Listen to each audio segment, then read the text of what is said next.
here as a team. Um, Excited to be here in London. I think it's a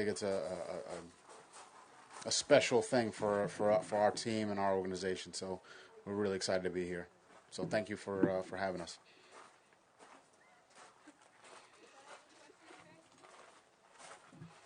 Brian, can you give any update on the two practice changes, Devontae and Xavier, where they stand? Yeah. So Devontae and Xavier, both still dealing with injuries, and we're hopeful that they can do a little bit of something today. Um, Tua, he's expect him to practice. Jacoby expect him to practice. Uh, Shaheen, they expect him to do a little bit more today. Anybody else you got, Dave? You're thinking of? Okay. Right, but the travel to London, how's it affected the usual sort of setup for a game? Well, obviously the time change is the first thing that comes to mind. We tried to encourage the players to sleep on the flight. We left at 8 o'clock last night, which is 1 a.m. here. Encouraged guys to sleep here. Got in at about 9:30 this morning. But obviously there is some adjusting. I said for myself, there's a little bit of an adjustment. Just from a time standpoint, I normally text my wife at a certain time, and now we're a little bit off right now, and I won't get to talk to my kids till a little bit later. So, but yeah, definitely adjustment. I think we just got to get our body clocks adjusted to London time. I think I think we're doing everything we can. It's about hydration. It's about trying to stay up today and get a good night's rest. Obviously tomorrow will be a big day from that standpoint as well. But definitely excited to be here. Brian, have you made a decision on whether Tua and Jacoby should start or still No, I mean I let those guys know, assuming everything is goes well in practice today. Tua's going to start the game.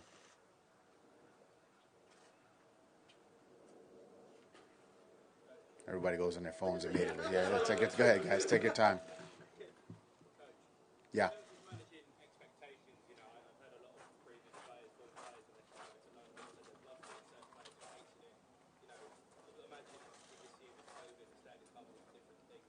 How would you manage that as a coach? Because obviously certain players must be over the moon and certain players must just be kind of a bit deflated that they don't get to really experience something other than just the game. I mean, I think most of our guys are excited to be here. I think, after a year ago when no one could go anywhere and there was no fans anywhere, I think we're all, just feel very fortunate to have an opportunity to come out here, play a football game, play in front of, great fans. I think, we're a little bit, further away from London, the city, than I've been in the past. But this is we're in a beautiful spot here, and yeah, I mean we're excited to be here, and I think I don't want to be the. I try to tell them, hey, we're here for a reason, though. We're here to play a good Jacksonville team. And while it is beautiful and it's great to travel and be in a different country and hear different accents, that's cool and fun. But we're here for a reason, and that's me in a meeting trying to bring them back and just say, hey, here are the things we need to do offensively, defensively, in the kicking game. Here are the things we need to do as a team. So I just try to kind of pull them in that direction and make sure they're ready to go for the game. But it's definitely exciting to be here. I think our guys are. I think we all feel very fortunate to have an opportunity to come to London and play a football game. After a pretty tough start, is it change of scenery, something different? Is that something you think can get the players going and yourself going again? I think this is a motivated group, so this is a group that works hard. They prepare, they compete. So they're just looking forward to another opportunity to compete. I think that's kind of that's where they're at and where we're at as a team.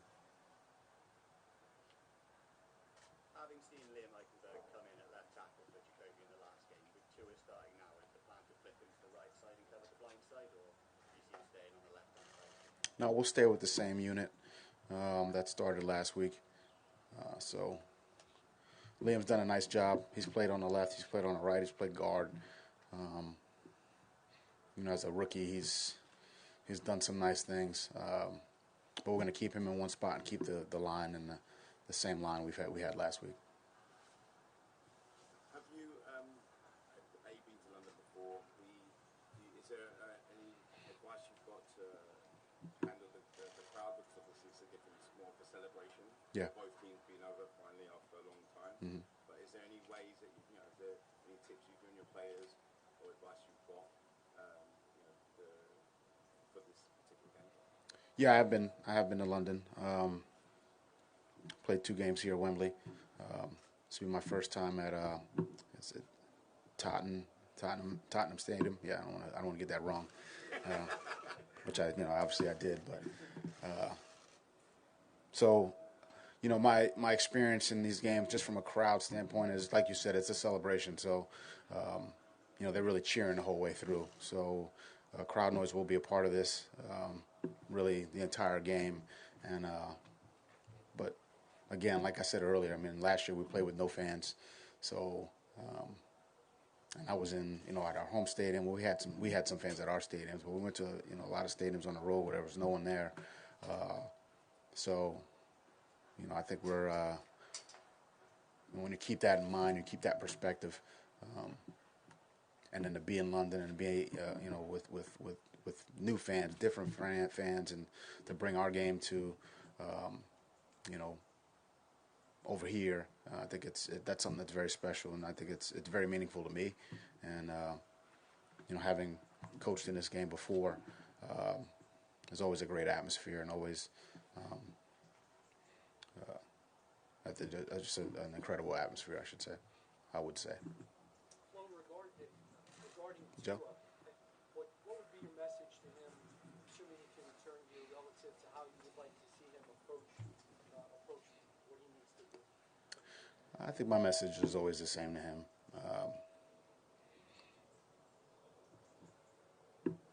Clean operation, in and out of the huddle. Be clear with his with the play call, and then go through his progression one play at a time. So, and he has a specific progression that he goes through, and then take the plays that are there. If there's an opportunity for a big play, try to make it. Don't try to force anything, and it's not a one-man game. It's we got 53 guys on the team who are there to support and help him, and he's there to support and help the rest of his teammates. So that's really always the message. That's the message to the entire team. Obviously he's a competitive guy, wants to do everything he can to help us have success. So, but yeah, my message to him is take it one play at a time, go through your progression one play at a time, and try to execute. Did you pick up where he, left off, or is there some blessing coming in practice? He's looked pretty good. I think the one thing we can't simulate is contact or in-game contact, but really everything else has been. You said pick up where he left off. Yeah, I guess if you want to say that, you could. So yeah, he's done a nice job this week. I'd like to ask you, Coach, about the rookies, Jalen, Javon, and Liam. Yeah. How would you gauge their progress to date so far this season, and are they meeting your expectations, or do you think there's more to come? I think they're all getting better. I think they all have the right attributes, the right motivation, the right balance to have success in this league. I think they just need to continue to work, to continue to improve, to continue to get game experience. But Waddle's done a nice job. Not perfect, but I think his routine, the way he goes about things on a daily basis, the way he's a sponge about how people are playing him, coverages. Jalen Phillips, I think he's really kind of improved the last couple of weeks. I think things are slowing down for him. Same thing with Javon Holland. I think, for rookies, it's about playing. The speed of the game in the National Football League's much faster than college. So just learning and getting used to that is a little bit of a process. But these guys are picking it up pretty quickly. Same thing with Eichenberg. So I've been impressed with the group. I think they're doing a lot of good things, and I think we just need to continue to build on that. Laura, I wanted to ask you a question about Danny Crossman as special teams coach and assistant head coach. Yeah. What has stood out to you about Danny? Danny's, there's a lot of things that stand out. His leadership, his communication. He's a great teacher. You step into his room, you're going to learn something. I think he's very creative, and for me he's someone who's who's a sounding board, and someone that I talk to about in game game management. He's obviously plays a big role in that as well. But game management, pulse of the team, things like things of that nature. So his role as assistant head coach is exactly that. He's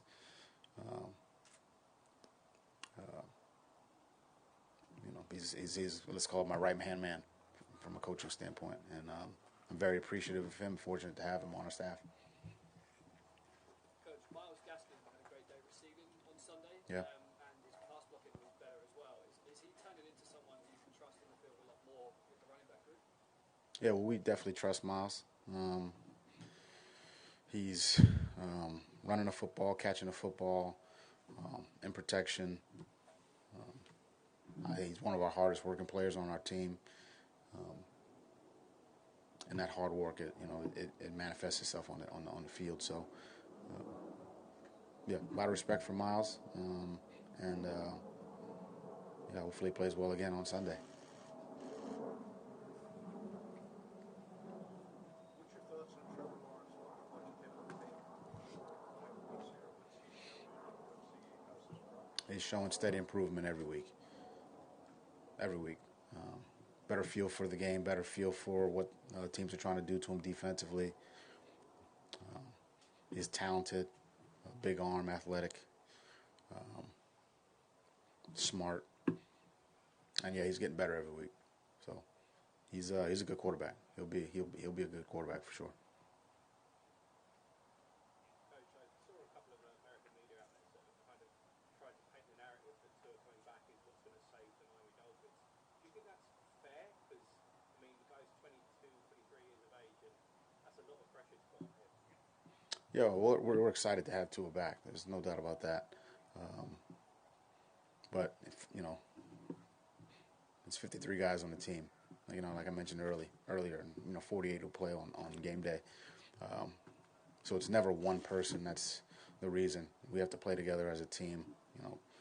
So it's 11 guys on offense, 11 guys on defense, 11 guys on special teams. It's never one person. He can throw a great ball if the guy doesn't catch it. It's not a completion. If the guys up front don't block, he'll never get the ball off. There's so much that goes into a play that it just can't be one person. So, and I know that happens at the quarterback position, and I understand that player touches the ball on every snap. But if we don't block, we don't catch the ball, we don't protect the ball. Somebody fumbles, it drives over, and he's off the field. We don't play good defense, then it doesn't matter how many points you score. It's a team game. It's a true team game. And that's what I love about it. I think that's what our players love about it. That's what the fans here love about the game. It's a team game. Obviously, there's great individual players.